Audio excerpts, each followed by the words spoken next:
जय श्री श्याम प्यारे बच्चों। स्वागत है आप सभी का आपके अपने YouTube channel Saraswati Educare centre पर। तो बेटा आज की इस क्लास में हम लोग करेंगे हमारी जो मैक्रो इकोनॉमिक्स है उसके पहले यूनिट के MCQs। तो स्टार्ट करते हैं बेटा अपनी आज की क्लास। तो देखिए जो सबसे पहला क्वेश्चन है उसमें आपसे पूछा गया है for a closed economy which one of the following is correct. आपको ऑल्टरनेटिव दे रखे हैं बेटा, GDP is equal to GNP, GDP is less than GNP, GDP is greater than GNP, GDP plus GNP is equal to 0। तो यहां पे बेटा जो आपका करेक्ट आंसर है वो है आपका GDP is equal to GNP. तो उसका रीजन क्या है बेटा? उसका रीजन है कि देखिए क्लोज्ड इकोनॉमी होती है an economy which don't have economic relations with the rest of world. मतलब एक ऐसी इकोनॉमी जिसमें ना तो हमारे देश के लोग विदेशों में काम करने जाएंगे और ना ही विदेशी हमारे देश में आएंगे। इसके अलावा ना वहां पे हम इन्वेस्ट करेंगे, ना वो लोग हमारे यहाँ इन्वेस्ट करेंगे, ना हम उनको लोन देंगे, ना वो हमें लोन देंगे। तो यहां पर जो हमारा NFIA होता है बेटा, फैक्ट्री इनकम फ्रॉम एब्रोड, क्यों? क्योंकि हमारे जो फैक्टर ऑफ प्रोडक्शन है वो भी विदेशों में काम करने नहीं जाएंगे और विदेशी लोग भी हमारे देश में नहीं आएंगे काम करने के लिए, इसलिए इसको बोला गया क्लोज्ड इकोनॉमी। तो इसीलिए यहां पर जो NFIA है बेटा इट विल बी 0। और जब आपका NFIA 0 होगा तो जो आपका करेक्ट आंसर होगा बेटा क्लोज्ड इकोनॉमी में वो होगा कि आपका जीडीपी और GNP can be equal to each other. चलिए अब देखते हैं question number second. Question number second में बेटा आपको दो कॉलम दिए हैं, कॉलम 1 और column 2, and you have to choose the correct pair.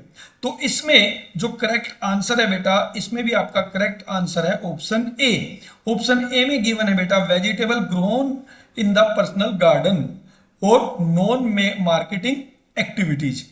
तो जो हम अपने पर्सनल गार्डन में खाली टाइम में वेजिटेबल्स ग्रो करते हैं बेटा वो नॉन मार्केटिंग एक्टिविटीज है, एक्चुअली उसको हम बाजार में बेचने के लिए प्रोड्यूस नहीं कर रहे। तो इसलिए जो करेक्ट आंसर है बेटा, जो करेक्ट पेयर है that is your option A. ठीक है, a car used as a taxi वो आपका कैपिटल गुड्स होता है बेटा। An air conditioner used by the household वो आपका ड्यूरेबल कंज्यूमर गुड्स होता है। और scholarship given to the students by the government ये आपका ट्रांसफर इनकम होता है। क्लियर? तो यहां पे आपका जो करेक्ट आंसर है वो है ऑप्शन ए। अब चलते हैं अपने नेक्स्ट क्वेश्चन पर। तो नेक्स्ट क्वेश्चन में देखिए बेटा आपको एक फिगर गिवन है और वहां पे आपको ए की वैल्यू कैलकुलेट करनी है और फिगर है अबाउट ऑपरेटिंग सरप्लस। ठीक है, ऑपरेटिंग सरप्लस के कंपोनेंट्स हमें पता है बेटा that is rent plus interest plus profit plus royalty. तो अगर आप यहाँ पे देखें तो प्रॉफिट गिवन नहीं है, इसलिए यहाँ पे जो करेक्ट आंसर होगा वो होगा आपका प्रॉफिट। बट यहाँ पे प्रॉफिट आपको क्वेश्चन में या ऑल्टरनेटिव्स में नहीं दे रखा है। बट प्रॉफिट है 3 पार्ट्स, अगर प्रॉफिट ना दे रखा हो तो हम 3 पार्ट्स ऐड करके बेटा प्रॉफिट कैलकुलेट करते हैं। तो ऑप्शन ए है डिविडेंड, ऑप्शन बी है अनडिस्ट्रीब्यूटेड प्रॉफिट, ऑप्शन सी है कॉर्पोरेट प्रॉफिट टैक्स और ऑप्शन डी है ऑल ऑफ दीज। तो यहाँ पे ये ऊपर वाले जो तीनों कंपोनेंट्स है बेटा ये सब प्रॉफिट के कंपोनेंट है, इसलिए जो आपका करेक्ट आंसर है that is option D. Clear? अब बात करते हैं बेटा अपने नेक्स्ट क्वेश्चन की। तो नेक्स्ट क्वेश्चन में बेटा आपको दो स्टेटमेंट दे रखी हैं। पहली स्टेटमेंट है national income is an example of flow variables. ठीक है, तो हमें पता है कि flow variables are those variables which can be measured during a period of times. ठीक है, स्टेटमेंट 2 दिया है flow variables refers to an economy variable which is measured during a period of time. यानी इसमें तो देखिए आपका स्टेटमेंट फर्स्ट और स्टेटमेंट सेकंड दोनों ही आपके करेक्ट है। ठीक है, तो यहां पे जो करेक्ट आंसर होगा वो होगा option C, both the statement first and second are true. Clear? अब बात करते हैं अपने नेक्स्ट क्वेश्चन की। नेक्स्ट क्वेश्चन में भी बेटा आपको दो स्टेटमेंट दे रखी है बेटा। स्टेटमेंट फर्स्ट है domestic product can be more than national product. अब आप समझ सकते हैं कि डोमेस्टिक प्रोडक्ट नेशनल प्रोडक्ट से ज्यादा हो सकता है या नहीं हो सकता। अब ये बात करें हम ओपन इकोनॉमी की, तो ओपन इकोनॉमी में हमारा NFIA आता है। क्लियर? तो जो NFIA है it can be positive, zero और नेगेटिव, ये चीज आपको समझनी पड़ेगी बेटा। ठीक है, अगर हमारा NFIA नेगेटिव है तो डोमेस्टिक प्रोडक्ट जो है या डोमेस्टिक इनकम जो है वो नेशनल इनकम से ज्यादा हो सकती है, यानी स्टेटमेंट 1 बिल्कुल करेक्ट है। अब बात करते हैं स्टेटमेंट 2 की। Consumption of fix capital is added to gross domestic income to obtain national income. Statement 2 बिल्कुल गलत है। डोमेस्टिक से नेशनल इनकम कैलकुलेट करने के लिए बेटा हमें NFIA को ऐड करना पड़ता है। तो इसका मतलब यहाँ पर जो स्टेटमेंट फर्स्ट है वो करेक्ट है और जो स्टेटमेंट सेकंड है वो फॉल्स है। तो इसलिए आपका जो करेक्ट आंसर है बेटा वो है ऑप्शन ए। चलिए अब बात करते हैं अपने नेक्स्ट क्वेश्चन की। अब देखिए नेक्स्ट क्वेश्चन में भी आपको फिगर गिवन है बेटा, ठीक है, और ये जो है ये सर्कुलर फ्लो ऑफ इनकम का फिगर दे रखा है आपको। तो देखिए सबसे पहले जो है नेशनल, उसके साथ में डैश दिया है, सेकंड एरो में आपको नेशनल इनकम दिया है और थर्ड एरो में नेशनल एक्सपेंडिचर दिया है। जो पहला जो एरो है बेटा उसमें जो डैश है आपको बताना है वहां पर क्या आएगा, और इसके नीचे जो आप देखें व्हाइट बॉक्स में आपको थर्ड जो बॉक्स है उसमें क्या आएगा वो बताना है। तो पहले में जो आएगा बेटा वो आएगा नेशनल आउटपुट, क्योंकि नेशनल आउटपुट मतलब जनरेशन फेज जिसमें हम we produce goods and services, ठीक है, जिसमें हम इनकम जनरेट करते हैं by producing goods and services, तो वहां पे आता है आपका नेशनल आउटपुट। और बात करें बेटा थर्ड फेज की तो ये है नेशनल एक्सपेंडिचर। नेशनल एक्सपेंडिचर का मतलब कि total expenditure on the consumption of final goods and services. तो यहाँ पे जो है बेटा थर्ड फेज में जो आएगा और थर्ड बॉक्स में जो आएगा वो आएगा डिस्पोजिशन। डिस्पोजिशन मतलब एक्सपेंडिचर।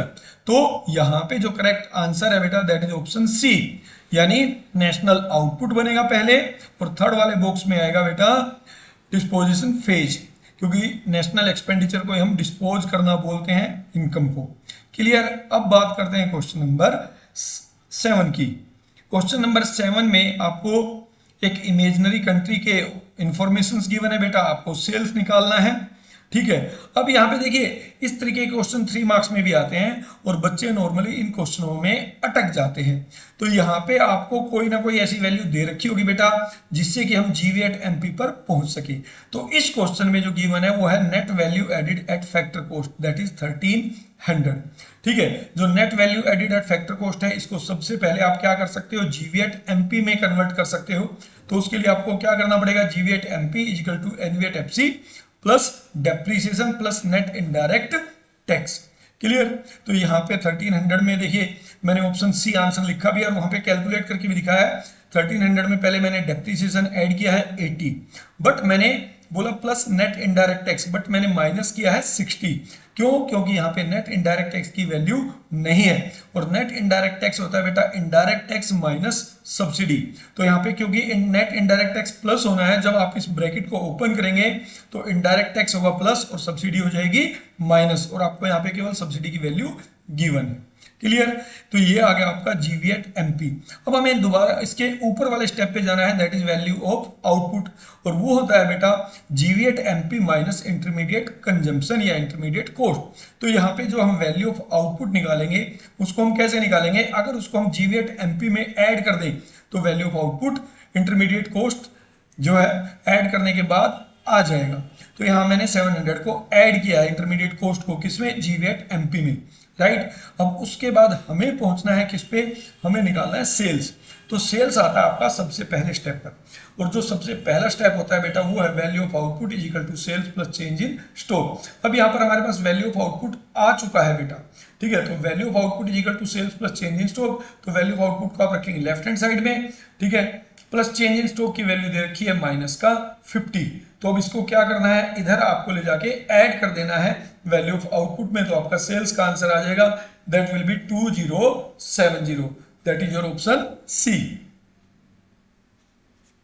अब क्वेश्चन नंबर 8 में आपसे पूछा गया है flow of goods and services and factor of production across different sector in a barter economy is known as. तो यहाँ पे जो करेक्ट आंसर होगा बेटा वो होगा रियल फ्लो। आप सबको पता है कि real flow is the flow of goods and services, और वैसे भी बार्टर जो इकोनॉमी होती है उसमें मॉनेटरी जो ट्रांजेक्शन है वो होती नहीं है, तो मनी फ्लो तो वहां पर आएगा ही नहीं। क्लियर। अब चलते हैं बेटा क्वेश्चन नंबर 9 में। देखिए 9 में आपसे पूछा गया है read the following figure carefully and choose the correct option from the alternative given below. तो यहाँ पे आप देखें ऑपरेटिंग सरप्लस ही दे रखा है बेटा, और यहाँ पे ए और बी की वैल्यू आपको कैलकुलेट करना है। क्लियर। तो यहाँ पे देखिए फिर वही ऑपरेटिंग सरप्लस में 4 कंपोनेंट ऐड होते हैं, rent plus interest plus profit plus royalty, और यहाँ पे प्रॉफिट और रॉयल्टी नहीं गिवन है, इसलिए इसमें जो करेक्ट आंसर होगा बेटा that will be option A. ठीक है, ए प्रॉफिट और बी रॉयल्टी। क्लियर। अब चलते हैं अपने नेक्स्ट क्वेश्चन पे। जो नेक्स्ट क्वेश्चन है बेटा उसमें देखिए हमें फॉर्मूला कैलकुलेट करना है किसका, नेट इन्वेस्टमेंट का, और आपको गिवन है ग्रोस इन्वेस्टमेंट। ऑप्शन में आपके पास है NFIA, net indirect tax, subsidy और डेप्रीसिएशन। तो बेटा ग्रोस जो है एक वाइडर कॉन्सेप्ट होता है, और नेट निकालने के लिए हमें ग्रोस में से माइनस करना पड़ता है डेप्रीसिएशन। तो इसलिए यहां पर जो करेक्ट आंसर है that is option D, that is depreciation. तो अब देखते हैं नेक्स्ट क्वेश्चन। नेक्स्ट क्वेश्चन में है refrigerator in a hotel is a dash goods whereas refrigerator at home is a dash goods. अब देखिए same goods can be consumer goods as well as capital goods, it depends on its ultimate uses. तो यहां पर हम बात करें refrigerator की hotel में, तो होटल वालों के जो रेफ्रिजरेटर है बेटा वो कैपिटल गुड होता है, क्योंकि वो उससे लाभ कमाने के लिए यूज करते हैं, जबकि refrigerator at a home it is called consumer goods, और वो ड्यूरेबल कंज्यूमर गुड्स होता है बेटा। तो यहाँ पे इसलिए जो करेक्ट आंसर होगा बेटा that will be option A. ठीक है, कैपिटल एंड कंज्यूमर। अब बात करते हैं अपने नेक्स्ट क्वेश्चन की। नेक्स्ट क्वेश्चन में बेटा आपको एक न्यूमेरिकल गिवन है। न्यूमेरिकल्स में आपको निकालना है, आपको बताना है which of the following statement is correct. ये आपको वैल्यू गिवन है, डोमेस्टिक डेप्रीसिएशन दे रखा है, डोमेस्टिक सेल दे रखा है, change in stock, export, single uses producer goods, और आपको ऑल्टरनेटिव दे रखे हैं। तो यहाँ पे देखिए आपको अलग अलग ऑल्टरनेट आपको पढ़ने पड़ेंगे। ठीक है, value of output will be 100 lakhs, और वैल्यू ऑफ आउटपुट का फॉर्मूला होता है बेटा sales plus change in stock. तो यहाँ पे जो आपका सेल्स ही है बेटा वो जो है आपका 210 करोड़ है। ठीक है, तो -10 करेंगे तो 190 लाख, लाख में है तो 190 लैक्स आएगा यहाँ पर। तो पहला ऑप्शन तो आपका गलत है। यहाँ पर value of gross value added at market price will be 20 lakh. ठीक है, value added at market price that is GVA at MP, वो होता है value of output minus intermediate consumptions. ठीक है, तो यहाँ पे हमारा जो वैल्यू ऑफ आउटपुट आएगा वो आएगा sales plus change in stock. तो जो सेल्स है बेटा वो हमारा 210 था, प्लस चेंज इन स्टॉक करोगे -10, तो 200 आपका आएगा value of output. Clear. Value of output में से सिंगल यूज प्रोड्यूसर गुड्स यानी इंटरमीडिएट गुड्स जिसको हम बोलते हैं वो माइनस करेंगे 120, तो जो आपका आंसर आएगा 80 लैक्स। क्लियर। तो यहाँ पे ऑप्शन बी भी गलत है, ऑप्शन सी भी गलत है, तो जो करेक्ट आंसर है बेटा that is option D, value of gross value added at market price will be 80 lakhs. Clear. अब चलते हैं अपने नेक्स्ट क्वेश्चन पर। नेक्स्ट क्वेश्चन है which of the following is not a factor payment. There are basically 4 factor of production बेटा, land, labour, capital और entrepreneur. तो यहां पर उनको जो रिटर्न मिलता है वो आपकी फैक्टर पेमेंट या फैक्टर इनकम कहलाती है। ठीक है, हमें बताना है इनमें से कौन सी फैक्टर पेमेंट नहीं है। Free uniform to defence personnel, ठीक है, ये आपका कंपनसेशन ऑफ एम्प्लॉयज का है। ठीक है, सैलरी पेड इन काइंड में इंक्लूड होता है। Salary to the members of parliament, अब ये तो सैलरी है। ठीक है, पेमेंट अगेंस्ट वर्क है। Rent paid to the owner of a building, ठीक है, ये भी आपका फैक्टर इनकम का पार्ट है। Scholarship given to the student, तो ये ट्रांसफर इनकम है बेटा which is given by the government to the students. ठीक है, तो ये आपका जो करेक्ट आंसर है that will be option D. चलिए अब बात करते हैं अपने नेक्स्ट क्वेश्चन की। तो नेक्स्ट क्वेश्चन है बेटा when nominal gross domestic product यानी नॉमिनल जीडीपी 840 करोड़ है and price index is 120, then the real gross domestic product GDP will be. तो यहाँ पे जो करेक्ट आंसर है दैट इज बेटा ₹700 करोड़। ठीक है, तो यहाँ पर जो फॉर्मूला बनेगा वो बनेगा बेटा नॉमिनल जीडीपी अपॉन में प्राइस इंडेक्स इनटू में 100। ठीक है, ये बिल्कुल वैसे ही होता है जैसे 11th में आपने इंडेक्स नंबर कैलकुलेट किया था P1 अपॉन P0 इंटू में 100। आप इस फॉर्मूले को भी यूज कर सकते हैं। तो प्राइस इंडेक्स की वैल्यू होती है, तो प्राइस इंडेक्स ऑलरेडी यहाँ पर गिवन है। ठीक है, P1 का मतलब होता है GDP at current year price that is nominal GDP, और P0 का मतलब होता है base year GDP at base year price. Clear, तो वो आपको कैलकुलेट करना है, तो आंसर विल बी 700। ठीक है, अब बात करते हैं अपने नेक्स्ट क्वेश्चन की। नेक्स्ट क्वेश्चन है बेटा which of the following statement is incorrect. Incorrect statement आपको बताना है। देखिए सबसे पहले आपको बताया GDP at MP is equal to GDP at factor cost plus net indirect tax. ये तो बिल्कुल करेक्ट है बेटा, क्योंकि जीडीपी एट एफसी दे रखा है, अगर उसमें नेट इनडायरेक्ट टैक्स ऐड करोगे तो मार्केट प्राइस पे जीडीपी निकल आएगा। क्लियर। अब यहाँ पर लिखा है NNP at MP is equal to NNP at FC. अब ये बिल्कुल गलत ऑप्शन है बेटा, तो आपका जो करेक्ट आंसर है that will be option B, क्योंकि यहाँ पर जो सी ऑप्शन है, सी ऑप्शन में दिया है जीएनपी एट एमपी और उसके आगे बताया गया GDP at MP plus net factory income from abroad that is NFIA. तो ये भी बिल्कुल ठीक है, जीएनपी एट एमपी निकालने के लिए जीडीपी एट एमपी में आप एनएफआईए ऐड करते हो। फिर आ रखा है देखिए NNP at factor cost that is equal to national income. अब ये चीज आपको ध्यान भी रखनी चाहिए बेटा कि जो हमारा नेशनल इनकम होता है वो हमेशा इक्वेशन की फॉर्म में एनएनपी एट एफसी होता है। क्लियर है। तो ये था बेटा आपका क्वेश्चन नंबर 15। अब बात करते हैं क्वेश्चन नंबर 16 की। तो 16 क्वेश्चन में आपसे पूछा गया foreign embassies in India are a part of India's. ठीक है, ऑल्टरनेटिव दे रखा है economic territory, geographical territory, both A and B, none of the above. ठीक है, तो यहाँ पे जो करेक्ट ऑप्शन है बेटा, करेक्ट जो आंसर है वो होगा ज्योग्राफिकल टेरिटरी। क्यों बेटा? उसका रीजन होता है जो फॉरेन एम्बेसीज होती है बेटा, that is a part of their country domestic territory, not Indian domestic territory. ठीक है, तो वो इंडिया की डोमेस्टिक इकोनॉमिक टेरिटरी नहीं होती, वो केवल ज्योग्राफिकल टेरिटरी है, क्योंकि वो इंडिया की जो ज्योग्राफिकल टेरिटरी उसमें सिचुएटेड है। इसके अलावा उसका इस इंडिया से कोई लेना देना नहीं है। क्लियर। तो अब चलते हैं अपने नेक्स्ट क्वेश्चन में। क्वेश्चन नंबर 17 है goods purchase for the following purpose are final goods. तो फाइनल गुड्स कौन सी होती है बेटा? Final goods are those goods which are demanded by the consumers और the firms for investment purpose.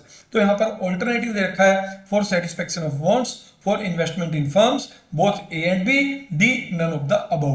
तो यहाँ पे करेक्ट आंसर होगा option C, both A and B, क्योंकि हम जो फाइनल गुड्स है बेटा उनकी डिमांड करते हैं अपनी वांट्स को सेटिस्फाई करने के लिए एज अ कंज्यूमर, और फर्म उनकी डिमांड करती है for the investment purpose. Clear.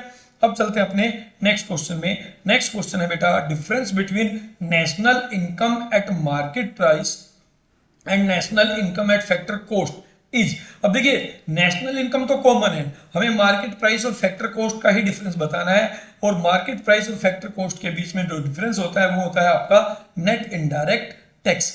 Net indirect tax. तो इसमें जो करेक्ट आंसर होगा बेटा that will be option A. Clear. अब इसके बाद 19th क्वेश्चन में बेटा आपको दो स्टेटमेंट दे रखे हैं। स्टेटमेंट फर्स्ट है flow variables are measured at a point of time. ये बिल्कुल गलत है। अभी हमने पहले भी एक इस तरीके का क्वेश्चन देखा है बेटा, तो वहां पर आपको बताया गया था कि flow variables are those variables which is measured during a period of time. Clear. फिर flow variables and stock variables are same, ये भी बिल्कुल गलत है। तो इसीलिए यहां पर जो करेक्ट आंसर है बेटा वो है option D, both statement first and second are false, क्योंकि stock variables include those variables which is measure at a given point of time. Clear. अब बात करते हैं क्वेश्चन नंबर 20 की। क्वेश्चन नंबर 20 में आपको बताना है operating surplus does not include. अब देखिए ऑपरेटिंग सरप्लस का ये थर्ड क्वेश्चन है। ठीक है, ऑपरेटिंग सरप्लस में क्या क्या इंक्लूड नहीं होता, चार ऑप्शन दे रखी है, तो इसका आंसर शायद आप सबको पता होगा, that will be option D, compensation of employees. Clear. अब चलते हैं बेटा अपने नेक्स्ट क्वेश्चन में। Question number 22, in an open economy with foreign trade which one of the following is correct. देखिए ओपन इकोनॉमी कौन सी होती है? Open economy is an economy which have economic relations with the rest of world. ठीक है, यानी वहां पे ओपन इकोनॉमी में एनएफआईए इंक्लूड हो जाता है, नेशनल इनकम जब हम कैलकुलेट करते हैं। क्लियर। और हमें पता है कि एनएफआईए जो है तीन तरीके का हो सकता है बेटा। NFIA can be positive, NFIA can be negative, और एनएफआईए कैन बी जीरो। तो इसका मतलब हुआ कि जो हमारा डोमेस्टिक इनकम है वो नेशनल इनकम से ज्यादा भी हो सकता है, जो डोमेस्टिक इनकम है वो नेशनल इनकम से कम भी हो सकता है, और जो डोमेस्टिक इनकम है वो नेशनल इनकम के इक्वल भी हो सकता है। तो इसलिए यहाँ पर जो करेक्ट आंसर है that is option D, all of these. Clear. अब चलते हैं बेटा अपने नेक्स्ट क्वेश्चन में। नेक्स्ट क्वेश्चन है क्वेश्चन नंबर 22। पूछा गया है inventory is a dash concept whereas the change in the inventory is a dash concept. ठीक है, यहाँ पे आपको बताना है stock flow, flow stock, stock stock, flow flow. तो यहाँ पे जो करेक्ट आंसर दिया गया है बेटा वो है ऑप्शन ए। क्यों? क्योंकि इन्वेंट्री जो है वो स्टॉक कॉन्सेप्ट है। क्यों स्टॉक कॉन्सेप्ट है बेटा? इन्वेंट्री का मतलब होता है goods remain unsold eight a given point of time. ठीक है। और जो चेंज इन इन्वेंट्री है, चेंज इन इन्वेंट्री का मतलब क्या होता है, जो एक पीरियड ऑफ टाइम में आपके स्टॉक के आपका जो स्टॉक है उसमें जो चेंज आया है, तो उसके लिए उसको हम मेजर करते हैं पीरियड ऑफ टाइम में। जैसे एक दिन में आपके स्टॉक में कितना चेंज आया, या 1 वीक में कितना चेंज आया, 1 मंथ में कितना चेंज आया, 1 ईयर में कितना चेंज आया। तो इसीलिए जो इन्वेंट्री है वो स्टॉक कॉन्सेप्ट है, और चेंज इन इन्वेंट्री जो है वो फ्लो कॉन्सेप्ट है। चलिए अब चलते हैं अपने नेक्स्ट क्वेश्चन में। नेक्स्ट क्वेश्चन में आपसे पूछा गया है, if in an economy the value of net factor income from abroad is 200 crores and the value of factor income to abroad is 40 crores, identify the value of factor income from abroad। तो यहाँ पे आपको direct formula लगाना है, और आपका correct answer आएगा बेटा option C, that is 240 crores। ठीक है, मैंने फॉर्मूला लगाया एनएफआईए का।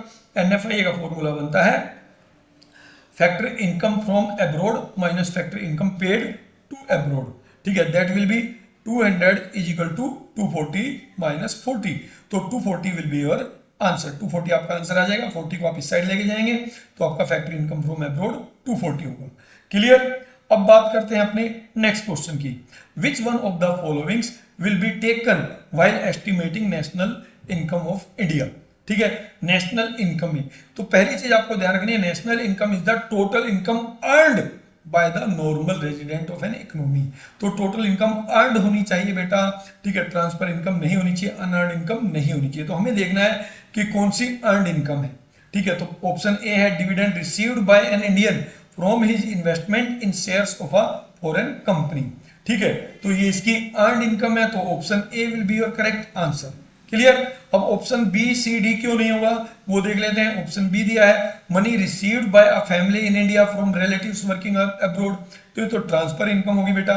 Interest received on loan given to a friend for purchasing a car, ये भी इंक्लूड नहीं होगा। तो यहाँ पे डी तो है नहीं, तो यहाँ पे करेक्ट आंसर होगा बेटा ऑप्शन ए।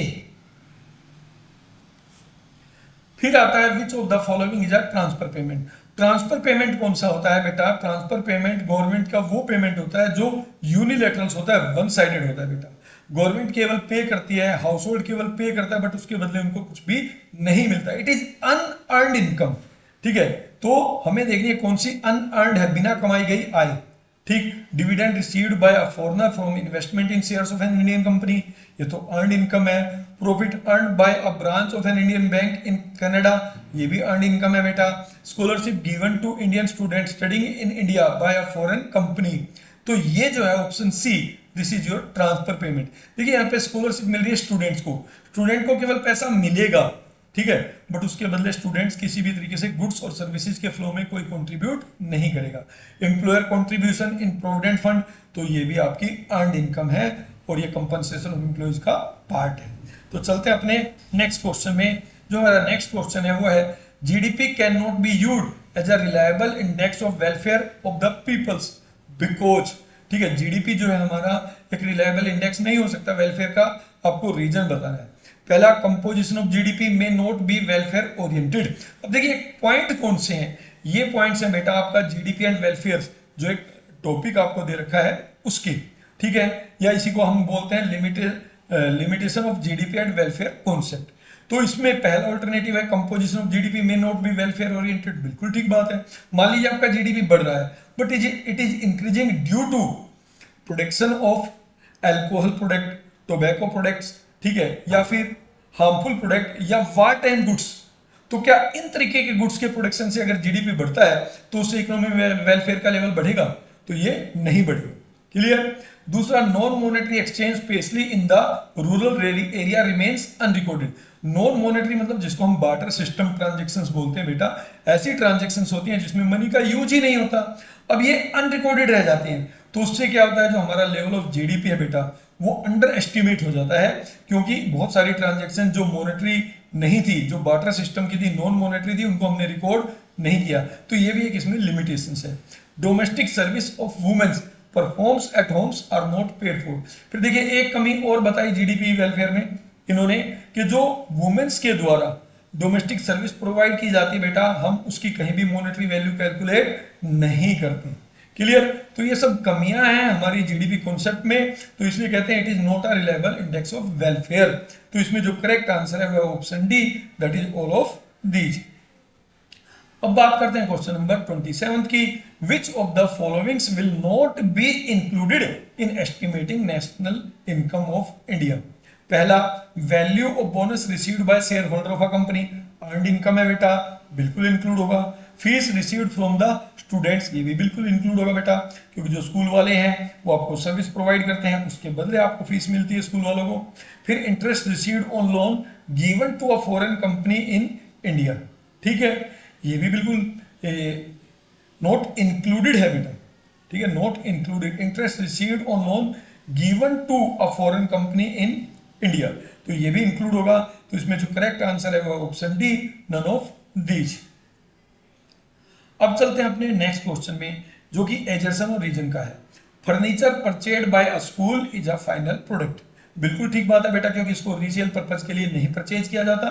रीजन दिया है, it is treated as an investment expenditure for the school and it's not for resold purpose, तो ये बिल्कुल ठीक है बेटा, एजर्सन भी बिल्कुल ठीक है, रीजन भी बिल्कुल ठीक है, और ये एक्सप्लेनेशन भी बिल्कुल ठीक है। इसलिए हम इसको फाइनल प्रोडक्ट कहते हैं, क्योंकि स्कूल के द्वारा खरीदा गया फर्नीचर जो है इन्वेस्टमेंट एक्सपेंडिचर है, लंबे समय तक स्कूल में काम करेगा बेटा, और इसको रिसोल्ड के लिए परचेज नहीं किया गया, तो इसमें इसलिए करेक्ट आंसर है ऑप्शन ए, ठीक है। अब चलते हैं क्वेश्चन नंबर 29 में। इसमें एजर्सन दिया है बेटा, chalk, duster etcetera are purchased by school are intermediate product, बिल्कुल ठीक है, जो सर्विस प्रोवाइड करते हैं उसके लिए उनको चोक्स की आवश्यकता होती है बेटा, इसलिए वो इंटरमीडिएट प्रोडक्ट है। रीजन में लिखा है the expenditure on them is treated as intermediate expenditure, ये भी बिल्कुल ठीक है बेटा, बट ये करेक्ट एक्सप्लेनेशन नहीं है।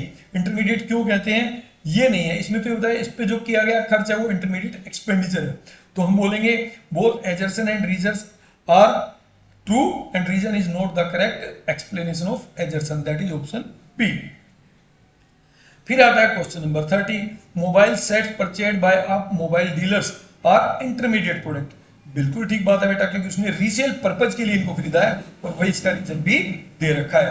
तो यहाँ क्वेश्चन नंबर 30 में जो ऑप्शन ए है, both assertion and reason are true and reason is the correct explanation of assertion, this is your correct answer. Clear बेटा। अब बात करते हैं क्वेश्चन नंबर 31 की। क्वेश्चन नंबर 31 में social security contribution by employees will be included separately in estimating national income, ये बिल्कुल गलत है बेटा। एम्प्लॉइज का जो सोशल सिक्योरिटी कॉन्ट्रीब्यूशन है वो उनके कंपनसेशन ऑफ एम्प्लॉइज का ही पार्ट होता है, उसको अलग से इंक्लूड नहीं करते, एम्प्लॉयर का कॉन्ट्रीब्यूशन इंक्लूड किया जाता है।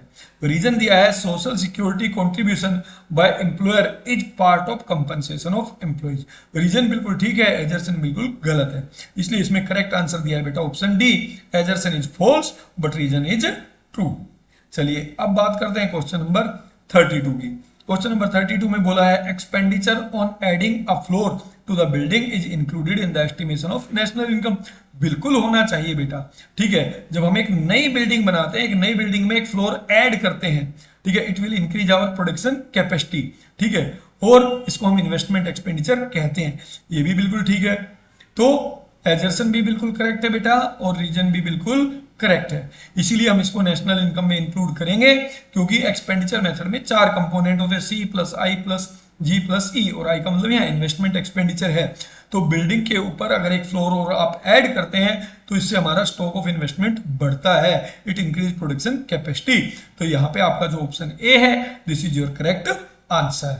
अब चलते हैं क्वेश्चन नंबर 33 में। Free dress provided to nurse by a hospital is a part of compensation of employ, thereby it will be included in the national income estimation, assertion बिल्कुल ठीक है बेटा, ठीक है ना, क्योंकि जो फ्री ड्रेस हॉस्पिटल प्रोवाइड करता है नर्सिस को बेटा, that is a compensation of employees wages and salary, ठीक है, इन काइंड, क्लियर, तो वो इंक्लूड होता है। Free dress provided by the nurses by hospital will be treated as a wages and salary in kind, बिल्कुल ठीक है बेटा, रीजन भी बिल्कुल ठीक दिया, और क्यों इंक्लूड किया जाता है वो भी आपको अच्छे से बता दिया है। तो क्वेश्चन नंबर जो 33 है उसका करेक्ट ऑप्शन होगा option A, both assertion and reason are true and reason is the correct explanation of assertion. Clear. तो बेटा ये था आज की अपनी क्लास में, अब मिलेंगे अपनी नेक्स्ट क्लास में, तब तक के लिए बेटा जय श्री श्याम।